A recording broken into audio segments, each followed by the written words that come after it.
Fernand Ledoux m'a dit lorsque je débutais, il m'a dit il faut que tu te souviennes qu'on va au cinéma pour voir des êtres exceptionnels, faire des choses exceptionnelles d'une manière exceptionnelle. Il y a un gars qui mange sa soupe comme ça, c'est inintéressant. Mais s'il en fout comme ça qui s'en par là, ça devient déjà plus drôle.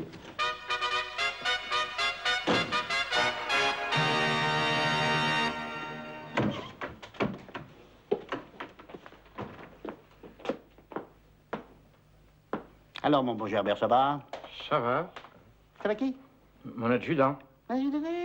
Mon adjudant, chef. Aïe, difficile ça, hein? Mais ça va venir. Bon. D'abord, il faut que ça vienne. Oh, quel changement! Quel changement!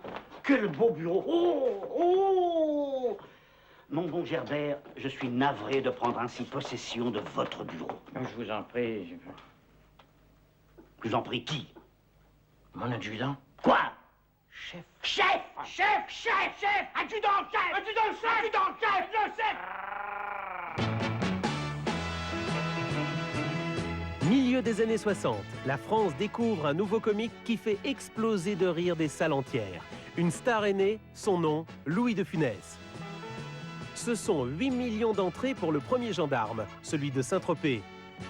Le Cornio s'envole avec 12 millions de spectateurs. Et ils sont 17 millions à venir applaudir la Grande Vadrouille. Du jamais vu, du jamais égalé. Mais comment expliquer un tel engouement populaire? Quelle est donc l'alchimie qui a permis à ce clown virevoltant d'atteindre, hier comme aujourd'hui, et ce, toute génération confondue, un tel pouvoir de faire rire? Était-ce son allure de petit notaire de province irascible? Son tempérament explosif? Son goût immodéré pour la caricature? Ou alors son talent de mime unique? Mon comique vient surtout de l'intérieur. Ce sont des expressions qui viennent de l'intérieur, c'est-à-dire la lâcheté, la veulerie, tout un petit éventail très humain. Et c'est dans l'œil tout ça, vous savez. Après avoir ça, un sac, ça je pourrais rien faire avec un sac. Mais si j'ai la tête, ça va, je me débrouille. Non mais attendez, avec quelle valise est-elle partie? Oui, mais moi je ne m'en fous pas, figurez-vous. Oui. Non mais dites donc, vous allez être un autre. Crétin, triple andouille, boutonneux. Boutonneux.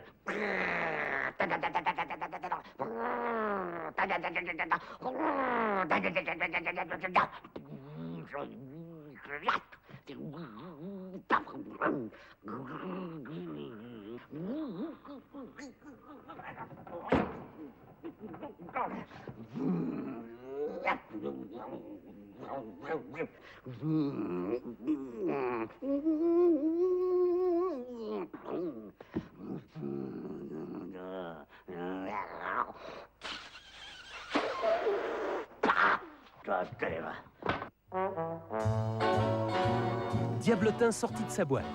Mimique, grimace, gesticulation incessante. Chez Louis de Funès, c'est tout le corps qui est au service du rire. De Funès est un acteur physique, et donc forcément, il s'intéresse à des comédiens comiques physiques, qui se servent énormément de leur corps dans l'art du burlesque. Donc il va probablement s'imprégner de leur façon de bouger, que ce soit les tics de visage, que ce soit les gestes des mains, des bras. Il me reste Laurel et Hardy, Chaplin bien entendu, Harry Langdon, et voilà des acteurs comme ça qui n'étaient pas des... C'était W.C. Fields aussi, c'est ça que j'adore. Et c'est ça que je voudrais continuer à faire. J'étais impressionné par ça dans le comique. Ça, c'est mon vrai comique, c'est-à-dire un comique de situation.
Louis de Funès, 1,63 m survitaminé, est un burlesque minimaliste, à l'inverse de ces modèles d'outre-Atlantique qui trouvent le gag en évoluant dans un perpétuel monde de poursuites, de mouvements, de prouesses physiques.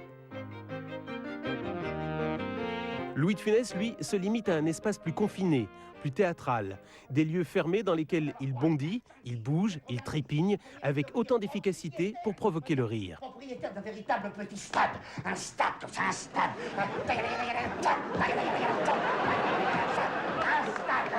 Non, c'est... Est-ce qu'en regardant jouer Chaplin, vous avez appris quelque chose pour vous-même, pour votre profession? Oui, j'ai appris le timing. Oui. Le timing, c'est un mot anglais qui n'est pas traduisible en français. Si, je crois que c'est le mouvement d'un film, le mouvement. C'est-à-dire aller vite, il n'y a pas de creux, il n'y a jamais de creux, pas de blanc. J'ai appris ça. 3, 4. Cette quête du mouvement idéal conduit naturellement cet artiste curieux de tout à la danse. La rigueur, la précision sans faille de cette discipline corporelle offre à Louis de Funès un atout supplémentaire pour déclencher rire et fou rire. Plié, tendu, la jambe et hop.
Je suis vraiment très doué. C'est un miracle, Salomon, un vrai miracle. Louis de Funès a bien compris que le rythme est essentiel à la réussite de ses films. Un savoir-faire qu'il doit à ses jeunes années quand il était pianiste de bar, et ce, dès 1943. La musique aide à tout. Il y a un rythme, il y a une mélodie dans la parole, dans la manière de raconter des histoires. Je suis certain que ça l'avait aidé. Il était profondément musicien. Je l'ai connu pianiste de bar dans un petit bar derrière la Madeleine, et où il jouait tous les soirs, et où il attendait le passage de l'inspecteur de la Mondaine qui jouait avec lui, et il jouait à quatre mains. Et là, de Funès démarrait ses numéros. Il montait sur le piano, et il dansait Miraca, et il faisait marrer tout le monde. Au piano, dans les bars, s'il avait tant de succès, c'est qu'il y avait déjà une intensité dramatique, entre parenthèses, dans son jeu. C'est qu'il arrivait à chauffer la salle, il arrivait à choisir les morceaux qu'il jouait en fonction de l'ambiance de la salle, puisqu'il avait même déclenché un jour une bagarre, enfin alimenté une bagarre entre officiers allemands, simplement en accélérant le tempo, gentiment, etc. Donc il avait déjà cette intensité dramatique, et voire ce charme. Ça ne suffit pas pour vivre. Il est très mal payé, il touche les pourboires en fait. Et donc il décide tout bêtement de faire des petits... en somme de la figuration. Et c'est uniquement pour vivre, uniquement pour améliorer ses fins de mois ou ses fins de journée, voilà. Il n'a pas d'ambition personnelle là-dedans. Son ambition, c'est de manger. Fils d'immigrés espagnols, Louis de Funès de Galarza est né à Courbevoie en 1914. Jeune homme, à la recherche d'une profession, il fréquente sans grande conviction l'école technique de photographie et de cinéma de la rue de Vaugirard. Les temps sont durs, il s'essaye comme dessinateur industriel, étalagiste, aide comptable, apprenti fourreur. Il a 31 ans au sortir de la Seconde Guerre mondiale. Marié, père de 2 garçons, le pianiste Louis de Funès n'a qu'un désir pour lui et les siens, sortir de cette situation précaire.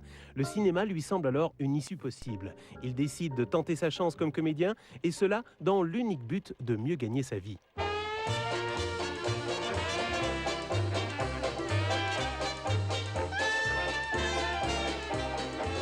Il est figurant la journée au théâtre et au cinéma, il est pianiste en soirée. Louis de Funès, de 1945 à 1956, multiplie les petits rôles. Au cinéma, ses maigres cachets d'acteurs ne font pas encore sa fortune, mais il devient riche de rencontres. Il côtoie les plus grands, Michel Simon, François Perrier, Fernandel, Jean Marais. Tantôt garçon de café, croque-mort cupide, photographe soupçonneux, autant de silhouettes pour une 60aine de films à travers lesquels de Funès apprend les bases de son métier.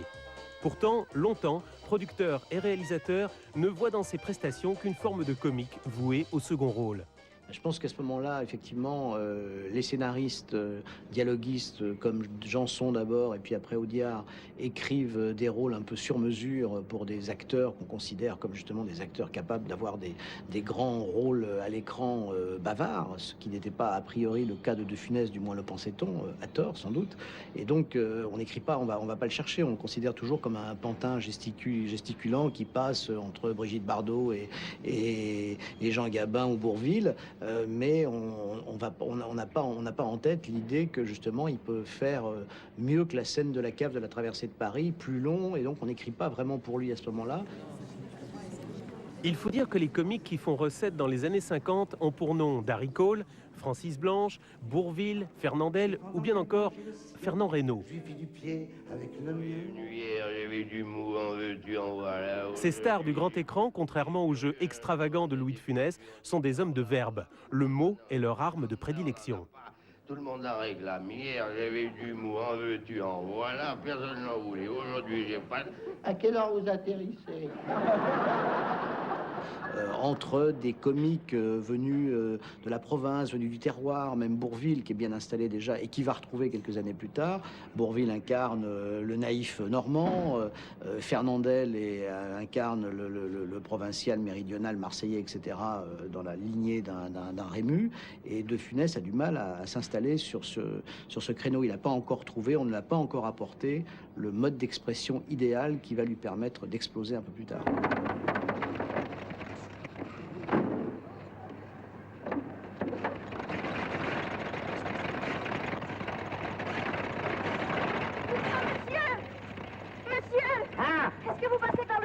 Il faut bien.